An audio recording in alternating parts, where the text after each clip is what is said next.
presentasi hari ini. Mungkin ini sesi kedua ya. Alhamdulillah saya hari ini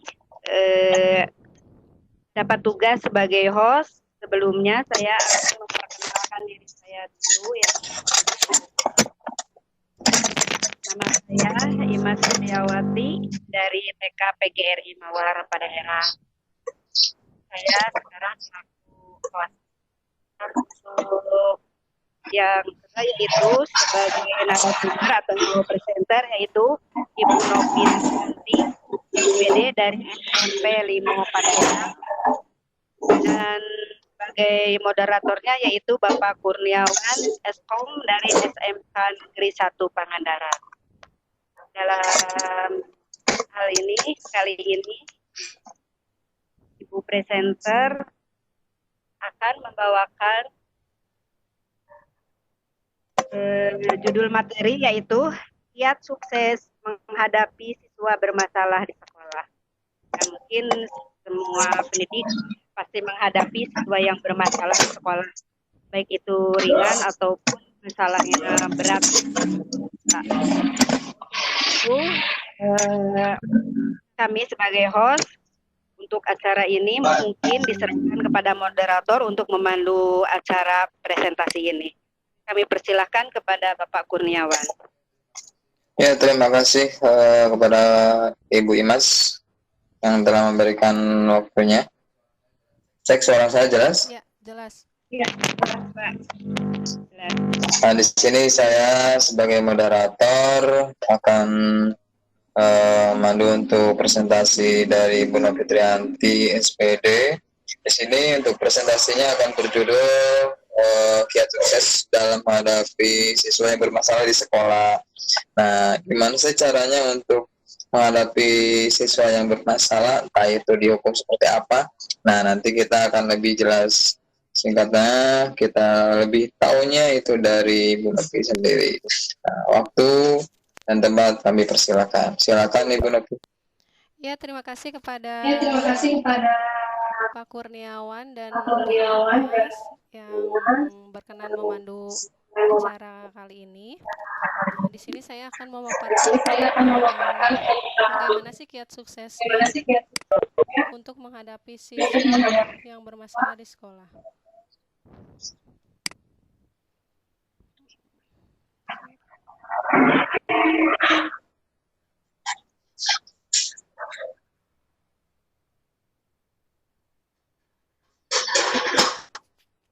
Apa sudah terlihat di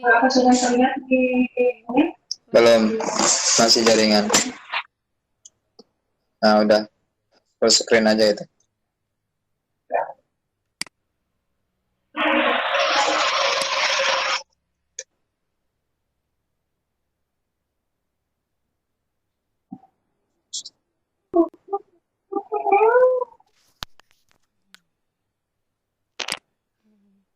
Baik, Assalamualaikum warahmatullahi wabarakatuh. Assalamualaikum warahmatullahi wabarakatuh. Bismillahirrahmanirrahim. Kali ini saya akan mempresentasikan tentang bagaimana kiat suksesnya menghadapi siswa bermasalah di sekolah. Kita tahu ya bahwa di sekolah itu sebenarnya ada yang siswa berprestasi, bahwa tidak semuanya itu bermasalah. Tapi biasanya kalau yang bermasalah justru guru-guru memandang siswa tersebut itu siswa yang memiliki sifat negatif. Sebentar, ini belum ganti ya.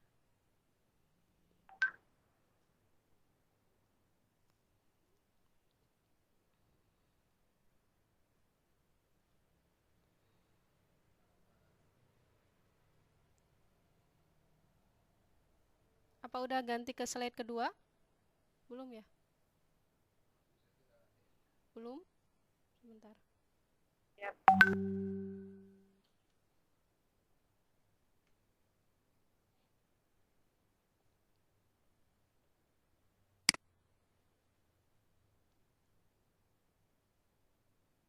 Belum ganti ini.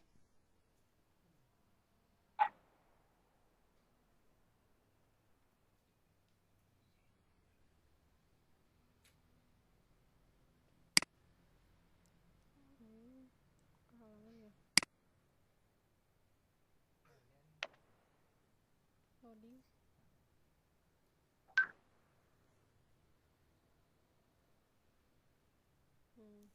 Nah, masalah siswa di sekolah itu tidak akan pernah berhenti ditemui oleh guru di sekolah, terutama sekolah kategori reguler, bukan sekolah unggulan.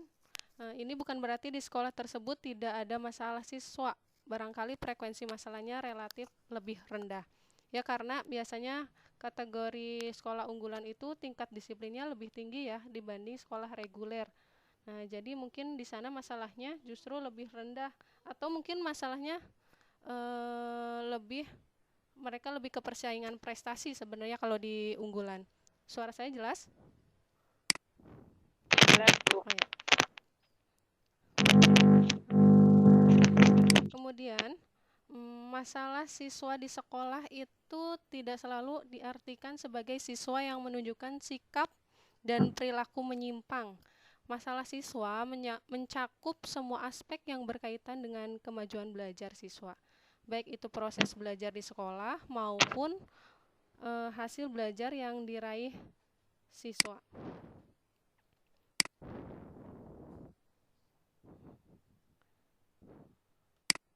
Nah, kemudian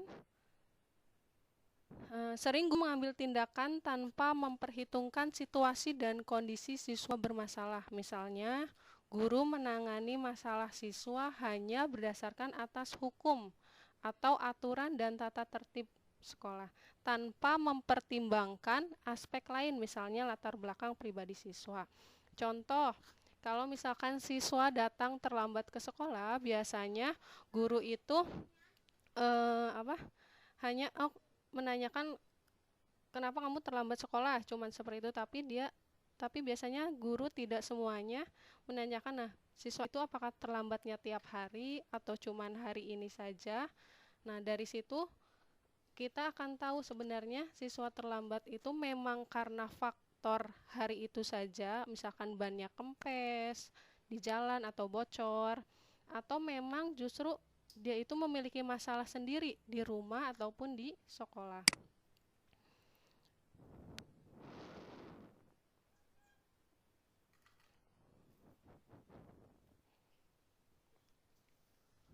Nah, seorang siswa dinilai telah bersikap dan berperilaku baik, namun menunjukkan hasil belajar yang menurun dari waktu ke waktu. Nah, ternyata proses belajar siswa tersebut itu bermasalah, misalnya memusatkan perhatian atau kurang fokus belajar, selalu murung dalam belajar dan lain sebagainya. Nah, biasanya kan kalau Bapak Ibu mengajar di kelas nih, kan itu ada siswa yang biasanya ada yang aktif, ada yang justru dia malah mengantuk, ataupun dia menunjukkan hal-hal yang ingin diperhatikan. Contohnya misalkan dengan bergurau atau menunjukkan sikap ingin diperhatikan oleh guru, cuman caranya mungkin dengan hal-hal yang kurang diinginkan. Nah, itu merupakan salah satu dari ciri-ciri bahwa siswa itu sebenarnya memiliki masalah. Masalahnya itu bisa saja terjadi mungkin sebelumnya di rumah, ataupun bisa jadi dia memang sedang mencari perhatian gurunya.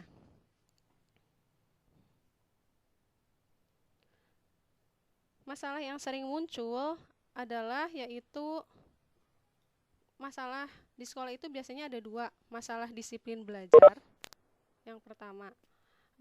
Kemudian masalah yang sering muncul adalah pelanggaran disiplin belajar oleh siswa. Nah, ini siswa sering terlambat datang atau masuk kelas, kemudian selalu murung dalam belajar, suka berkelahi, bolos belajar, melawan pada guru, mengganggu teman dalam belajar, termasuk siswa bermasalah karena perilaku menyimpang.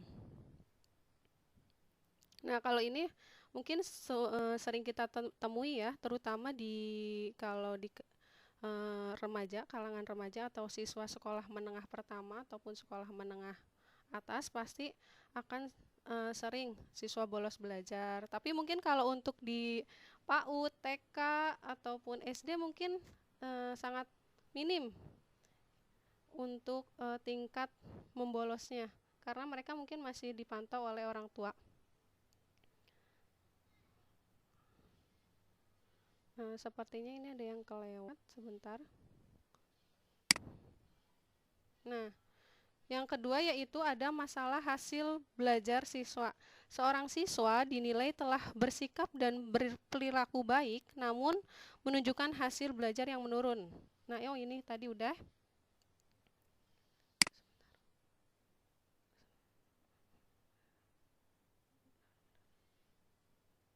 Nah, ini adalah untuk cara penanganannya.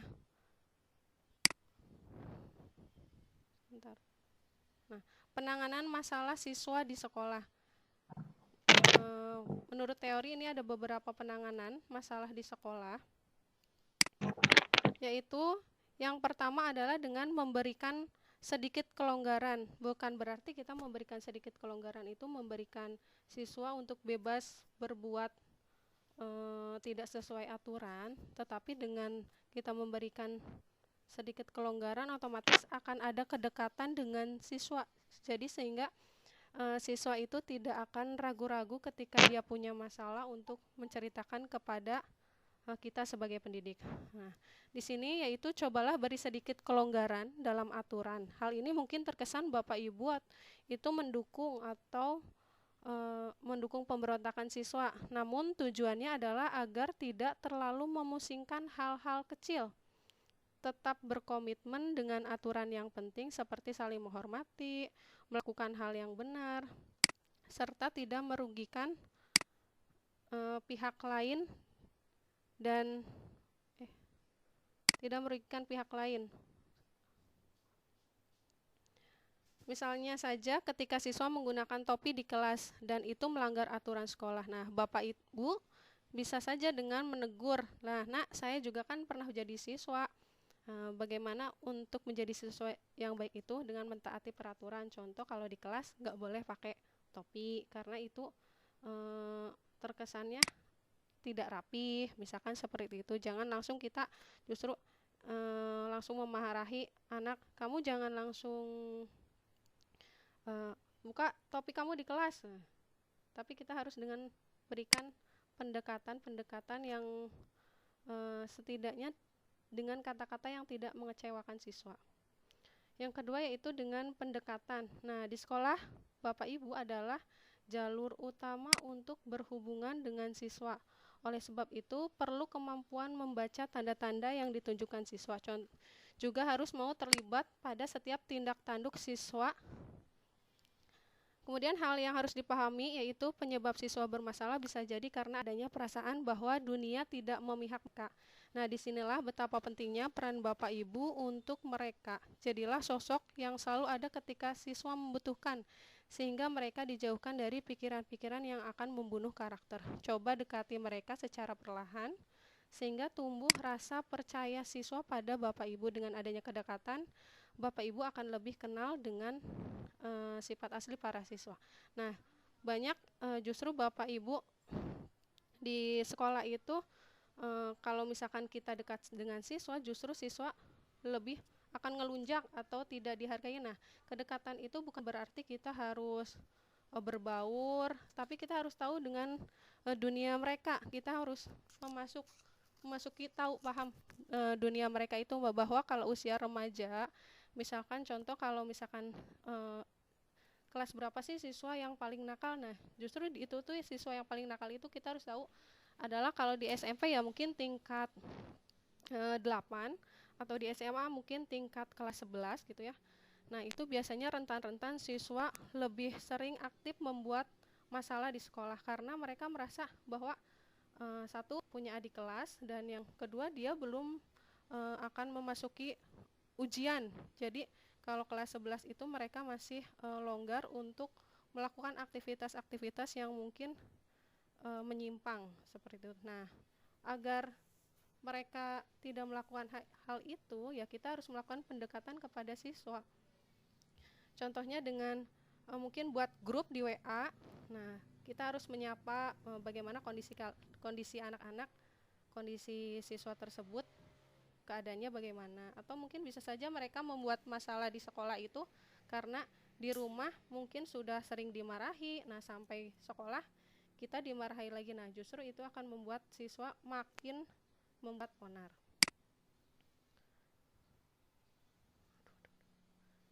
Kemudian selanjutnya adalah koordinasi. Nah, pastikan hal-hal yang perlu dilaporkan pada orang tua sekiranya bisa mencegah hal-hal membahayakan bagi siswa.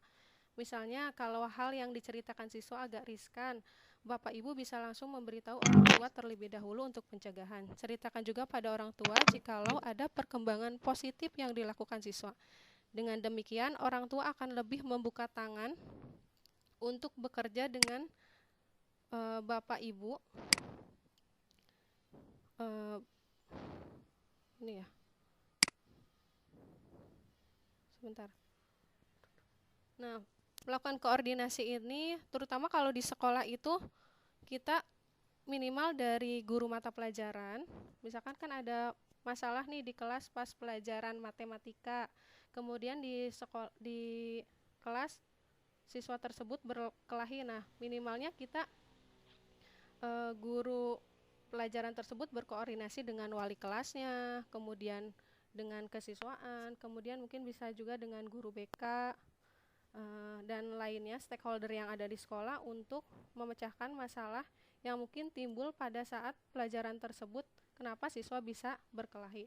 Bukan jangan sampai justru pas pelajaran, misalnya pelajaran matematika siswa berkelahi, nah justru guru tersebut tidak campur tangan untuk menyelesaikan masalahnya, langsung menyerahkannya ke kesiswaan atau ke BK.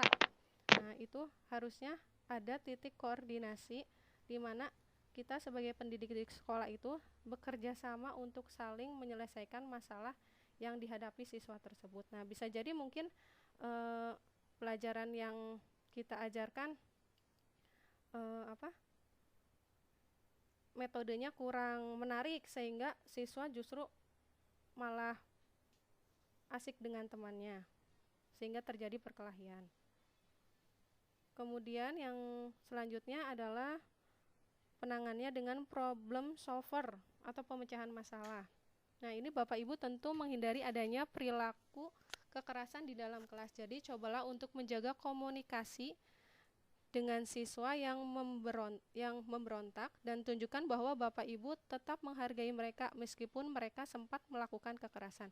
Misalnya di sini ada siswa yang memukul siswa lain, sebaiknya jangan langsung menghakimi si pelaku. Coba tanya baik-baik apa yang ada di pikiran mereka saat menerima ejekan, diganggu dan sebagainya. Nah, maka kita ajaklah berdiskusi anak-anak tersebut. Jangan sampai melakukan perkelahian, justru kita malah terpancing emosinya, kemudian memarahi si pelaku. Nah, bisa saja mungkin si pelaku tersebut sudah sangat kesal, sudah berulang kali diejek oleh temannya, sehingga melakukan pemukulan terhadap korban seperti itu. Kita sebagai pendidik juga harus tahu bagaimana latar belakang siswa tersebut melakukan masalah di sekolah. Jangan sampai kita justru jadi pendidik itu terpancing emosi, karena sekarang banyak kasus tuh kalau misalkan guru sebenarnya guru banyak melakukan kekerasan kepada siswa. Nah, bisa jadi karena terpancing oleh emosi.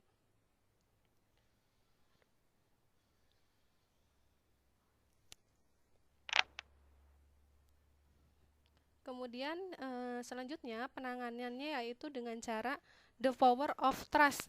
Jadi kita harus memberikan siswa sebuah tanggung jawab dan percayakan kepadanya.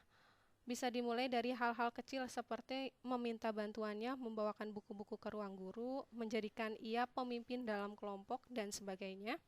Hal-hal tersebut akan membuatnya merasa lebih percaya diri jika siswa berhasil melakukan tugasnya dengan baik. Jangan ragu untuk beri pujian, ya. Jadi terkadang kalau di sekolah itu justru siswa akan sulit untuk maju ke depan dengan alasan malu. Nah, atau kita mungkin atau takut terhadap guru, misalkan karena mungkin sosoknya bisa terkesan takut dimarahi seperti itu. Nah, mungkin kita bisa dengan hal-hal kecil seperti tolong bawakan buku ke meja ibu. Nah, mungkin dengan seperti itu dia akan tahu, oh ya ini ruang. Pertama mungkin kita akan mengenal ruang gurunya. Jadi sebagai siswa itu akan mengenal dengan, oh ini situasi ruang guru. Kemudian akan tahu, oh ini sosok ibu guru itu seperti ini, baik gitu. Nah, terus kita dari situ kita akan membangun kedekatan dengan siswa dengan hal-hal seperti itu, seperti hal-hal kecil. Kemudian jangan ragu untuk beri pujian. Jadi setiap apa yang dilakukan oleh siswa, contoh kita meminta siswa untuk maju ke depan, ya kita harus memberi pujian kepada siswa tersebut karena sudah mau maju ke depan dengan cara memberi tepuk tangan atau dengan memberikan oh ya bagus atau seperti apalah, sehingga dengan memberikan reward sehingga siswa tersebut itu justru akan memiliki kepercayaan diri untuk kedepannya untuk tampil lebih baik lagi.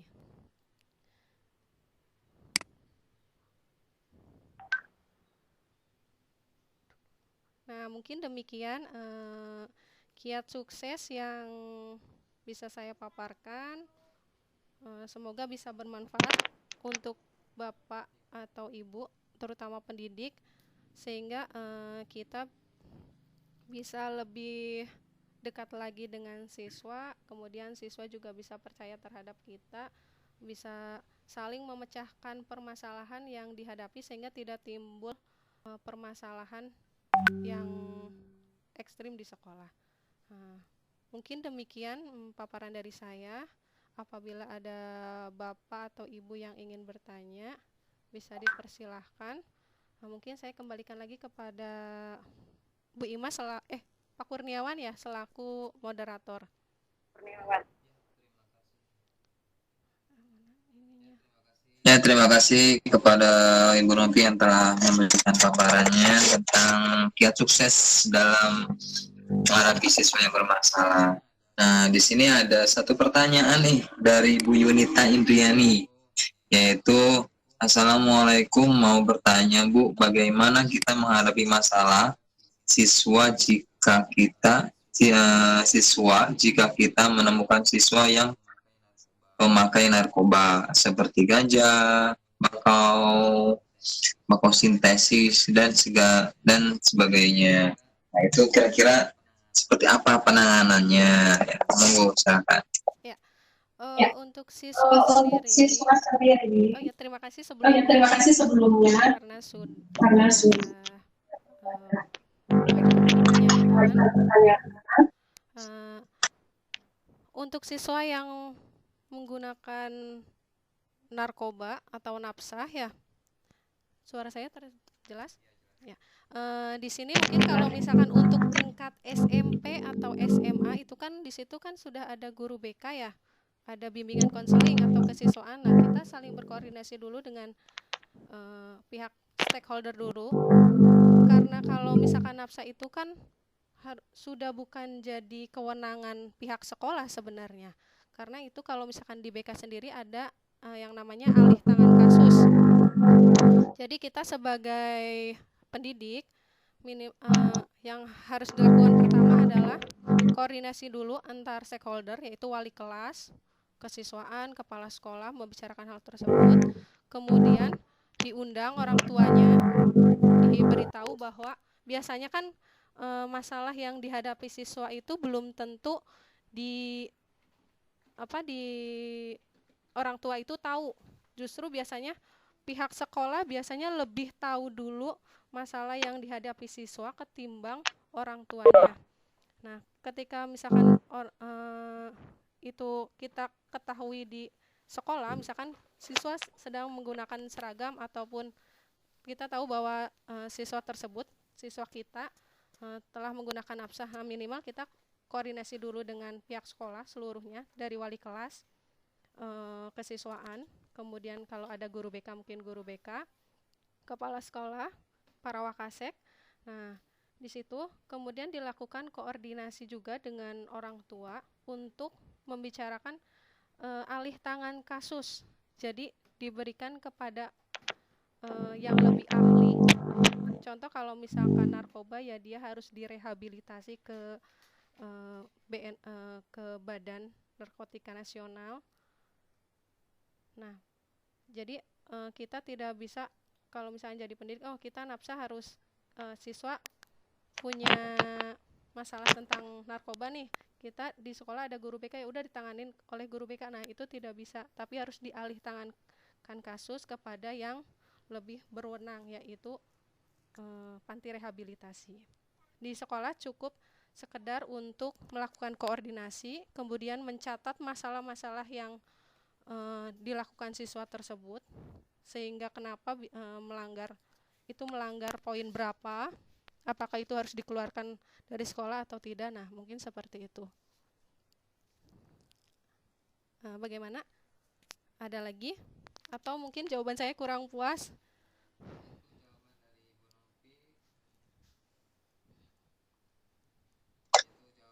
Itu jawaban dari Ibu Novi untuk pertanyaan dari Ibu Yunita, dan ini juga ada yang masuk lagi. Terima kasih pada Ibu Sartika yang telah bergabung di room meeting kami. Apabila ada pertanyaan silahkan diajukan. Di sini judulnya yaitu kiat sukses dalam penanganan siswa yang bermasalah di sekolah. Nah itu tadi ada satu gambaran bagaimana sih mengatasi siswa yang bermasalah. Nah jadi kalau siswa yang bermasalah itu harus tidak langsung ditangani sama pihak sekolah ya. Jadi ada tahap-tahapnya yang tertentu seperti itu.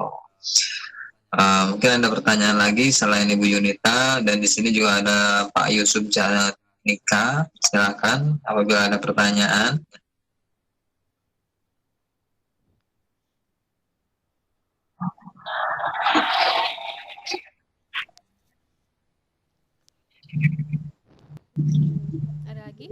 Ada lagi? Oke, untuk misalkan penanganan siswa bermasalah di sekolah, terutama kan kalau misalkan yang kesiangan, nah mungkin untuk hukumannya ya minimal kita harus memilih hukuman yang jangan sampai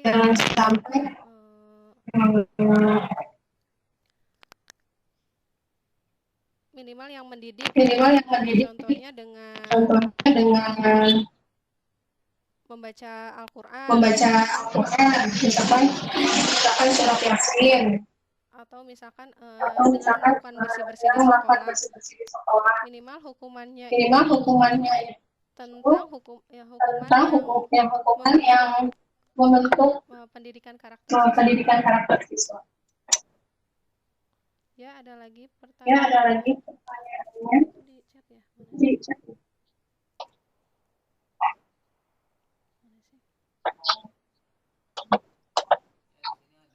Ya, di sini ada pertanyaan lagi dari Ibu Yunita, dari Ibu Ika ya, dari Ibu Ika.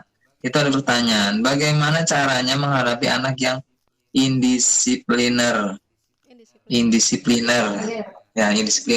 karena pengaruh dari broken home. Nah, itu pertanyaannya, silakan dijawab dari Ibu Novi.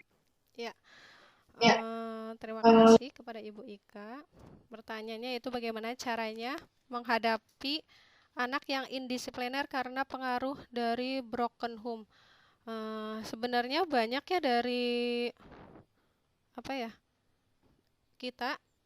kita sebagai pendidik terkadang melihat sisi broken home itu menjadi penyebab utama masalah siswa. Padahal tidak semua siswa yang broken home itu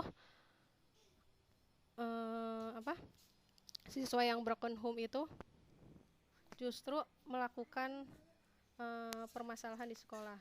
Sebenarnya kita ketahui dulu bahwa siswa itu tidak disiplin itu memang karena benar-benar pengaruh broken. Tidak jelas? Halo? Cek? Oke. Bagaimana caranya menghadapi anak yang indisipliner karena pengaruh dari broken home? Ya tadi kan kalau untuk broken home sendiri ya, Sebenarnya kita sebagai apa ya istilahnya pendidik atau orang tua di sekolah, broken home itu bukan menjadi alasan bahwa siswa untuk melakukan indisipliner. Justru banyak siswa yang dari kalangan broken home juga mereka berhasil bahkan mau menjadi siswa berprestasi. Nah, broken home sendiri sebenarnya tidak bisa dijadikan alasan ya.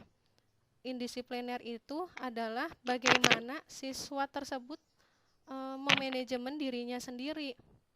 Jadi kalau misalkan kita, oh karena di rumah tidak ada orang tua yang memperhatikan, atau orang apa, atau misalkan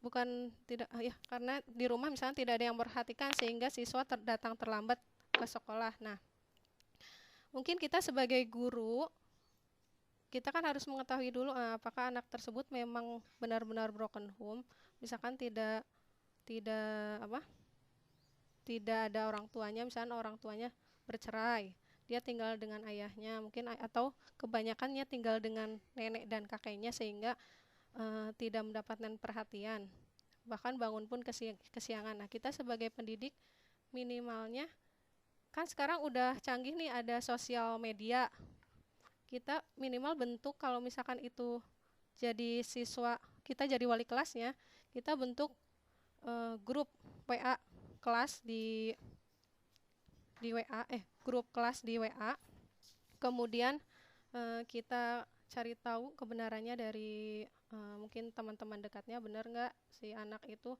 kesiangan karena memang kesiangan itu karena bangunnya kesiangan karena kurang perhatian dari orang tuanya. Nah, mungkin terus kita pendekatan dengan WA dengan anaknya, misalkan pagi-pagi, nak bangun jam sekian, atau besoknya kita suruh buat dia schedule dari mulai bangun tidur sampai tidur lagi dia kegiatannya apa aja. Nah, mungkin dari situ suruh buat schedule dulu, kemudian kita pantau dengan komunikasi melalui WA ataupun melalui messenger lainnya. Demikian. Atau kalau ya. Pertanyaan Ibu Sartika untuk masalah anak yang indisipliner. Dan ini ada lagi pertanyaan dari Ibu Yunita. Bagaimana cara menghadapi siswa yang mengalami kleptomania supaya siswa tersebut tidak lagi menjadi seorang kleptomania? Ya. Bagaimana cara menghadapi siswa yang mengalami kleptomania? Kita perlu tahu dulu ya bahwa kleptomania itu kan perilaku menyimpang yang dilakukan oleh seseorang dalam bentuk mengambil barang, kepuasan mengambil barang orang lain.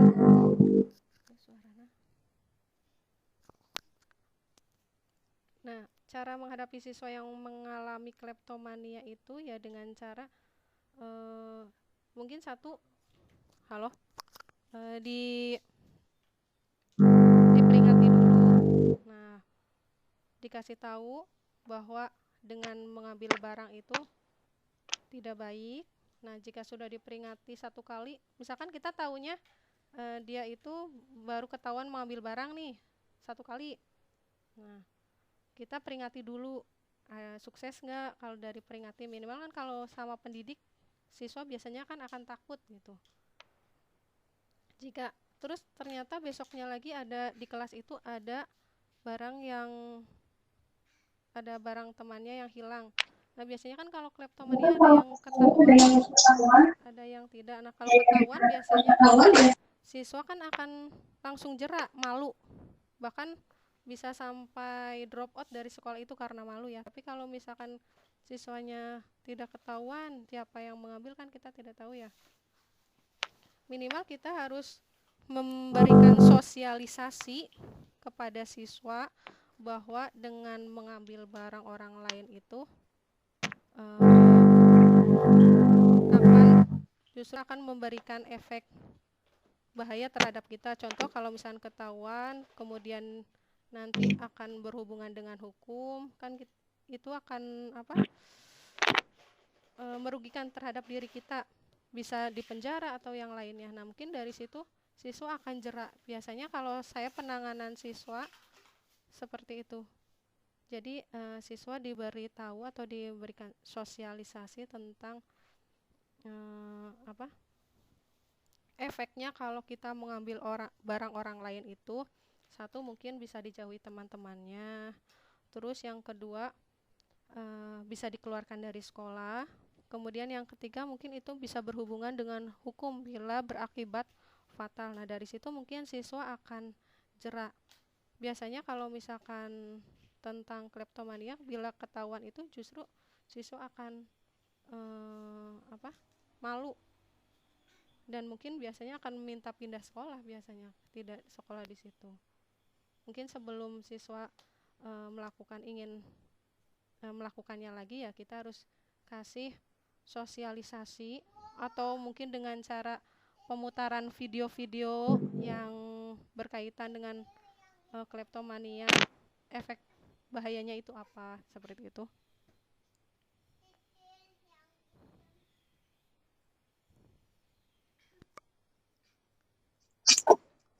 Ya, terima kasih atas paparannya dari pertanyaan Ibu Yunita ya mengenai anak yang kleptomania.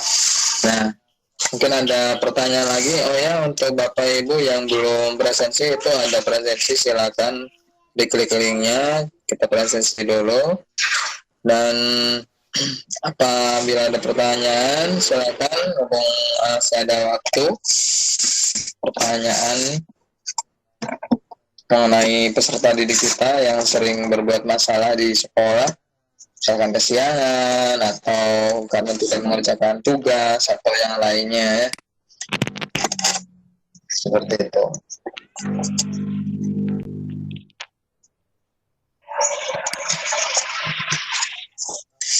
Kalau penanganan anak-anak TK gimana Ibu? Kalau anak TK misalkan, oh ya, ini kan penanganan anak SMP ya, anak SMP sama SMA itu kan berbeda dengan kita menangani anak-anak TK nih. Nah, ini pas sekali dengan Ibu Imas yang sekarang di PAUD gitu. Silakan Ibu Imas. Ini justru saya ya, kalau di TK itu permasalahan seperti itu kan tidak ada. Justru saya ingin bertanya ini, saya punya anak hiperaktif Bu di kelas. Jadi nggak mau diem. Paling diemnya berapa, 5 menit juga enggak diemnya itu. Jalan-jalan gitu. Udah dikasih ini, udah gini, tapi tetap aja seperti itu Bu. Apakah ada itu Bu, tipsnya gimana gitu cara menangani anak hiperaktif di PAUD? Silakan. Ya, terima kasih. Kalau untuk anak hiperaktif sendiri ya, Suaranya kurang besar. Ya. Untuk anak PAUD itu rata-rata usianya 3 atau 4 ya Bu ya? 3 tahun 4 sampai 6. Oh, 4 sampai 6. Ya. Ya. Kalau menurut psikologi perkembangan kan kalau usia seperti itu memang usia hiperaktif, dan kalau misalkan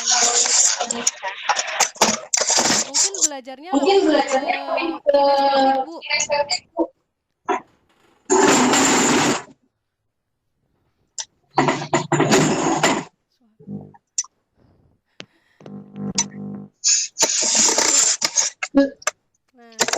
Nah, justru karena saya belum berpengalaman di PAUD,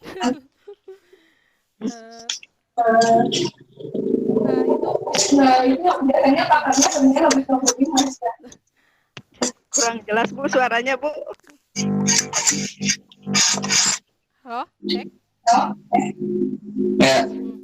Ya, jadi kalau anak usia dini ya, sebenarnya saya belum berpengalaman sih ya menangani anak usia dini.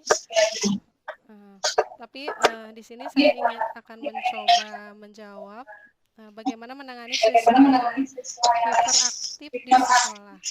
Mungkin kalau hiperaktif itu kan senangnya berarti metode pembelajarannya lebih kinestetik, jadi atau lebih ke bermain peran atau praktek mungkin anak akan lebih suka seperti itu. Ya, Bu. Mungkin dari sekolah kami itu pendidiknya yang kurang ya, Bu. Seharusnya ada satu guru yang menangani anak yang hiperaktif tersebut, jadi tidak mengganggu orang lain. Iya. Karena kalau bercampur itu, kalau dari kegiatan bukan yang estetik kan, biasanya yang motorik halus itu biasanya mengganggu temannya. Jadi mungkin kami dari sekolah kami tidak ada lagi gurunya, cuma dua di kelompok A, di kelas A sama di kelas B, jadi tidak ada yang mendampingi yang lain. Jadi ya mengganggu ke yang lain.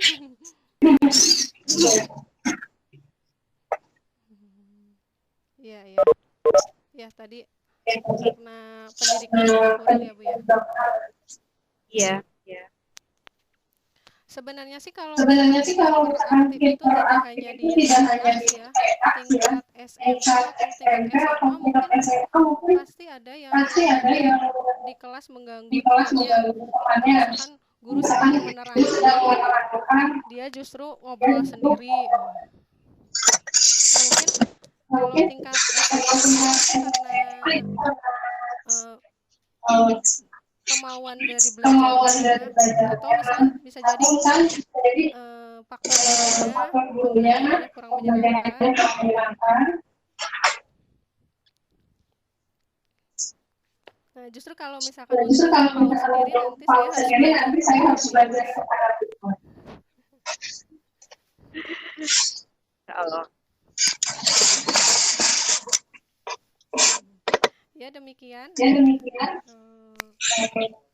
Ada pertanyaan lagi, ini ada yang bergabung, ini Ibu Reni Andriani, barangkali dari Ibu Reni Andriani ada yang ditanyakan, ini tentang kiat sukses dalam menghadapi siswa yang bermasalah di sekolah. Nah, tadi menghadapi anak yang hiperaktif, masa-masa hiperaktif, 3 tahun, 4 tahun.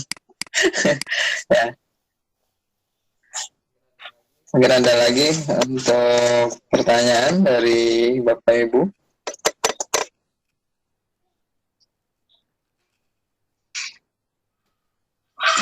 Kalau tidak ada pertanyaan untuk presentasi kali ini, mungkin dari Ibu Novi dulu, silakan ditutup. Iya, terima kasih. Mungkin sebelumnya saya ulang dulu dari Suaranya nggak ada, Bu, suaranya.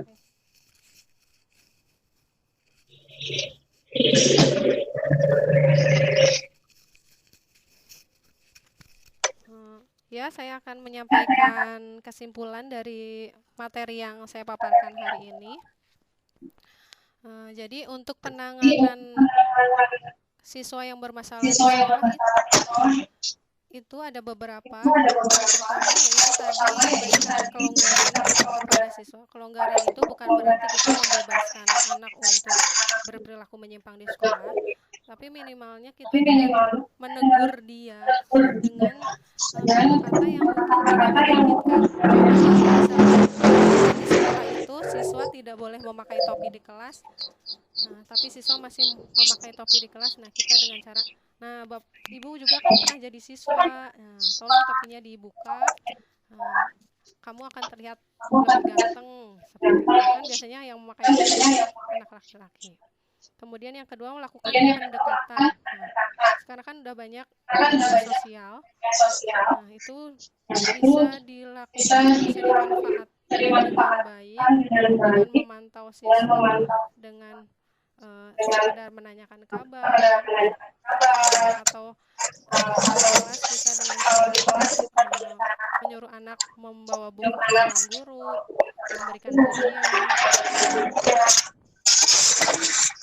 Kemudian selanjutnya adalah beri dia tanggung jawab, minimal dengan melakukan hal kecil kita beri reward kepada anak. Jangan sampai ketika ketika anak maju ke depan kita tidak memberikan pujian. Karena dengan memberikan pujian kan minimal dia akan mau lagi maju ke depan, sehingga anak lebih percaya diri. Nah, mungkin demikian presentasi yang bisa saya paparkan. Mudah-mudahan ilmu yang saya sampaikan hari ini bisa bermanfaat untuk kita semua, terutama bagi pendidik. Wabillahi taufiq wal hidayah. Wassalamualaikum warahmatullahi wabarakatuh. Saya kembalikan lagi kepada Bapak Moderator dan Ibu Host. Terima kasih. Ya, terima kasih. Terima kasih kepada Ibu Novi yang telah berikan paparannya tentang bagaimana sih untuk menjadi kiat sukses dalam menghadapi masalah siswa yang bermasalah di sekolah. Nah, itu tadi presentasinya yang kita dapat ilmu dari situ untuk menghadapi siswa-siswa kita yang sehari-harinya bermasalah ya. Tadi juga dari Ibu Imas ada yang interaktif juga. Gitu. Nah, saya sebagai moderator di sini barangkali ada tutur-kata yang salah, mohon maaf yang sebesar-besarnya. Saya tutup. Assalamualaikum warahmatullahi wabarakatuh. Silakan kembali lagi kepada Ibu Imas Setiawati. Terima kasih Pak Kurniawan dan dari Ibu Novi. Lebar dipaparkan kiat-kiat cara menangani anak bermasalah. Cara menangani anak bermasalah bukan hanya dengan hukuman, mungkin juga dengan ucapan, dengan pujian, dengan nasihat. Jadi, di kelompok ini, mudah-mudahan pemaparan dari Ibu Novi itu bermanfaat. Ya, sebagai host, mohon maaf yang sebesar-besarnya. Memandu. Saya undur diri.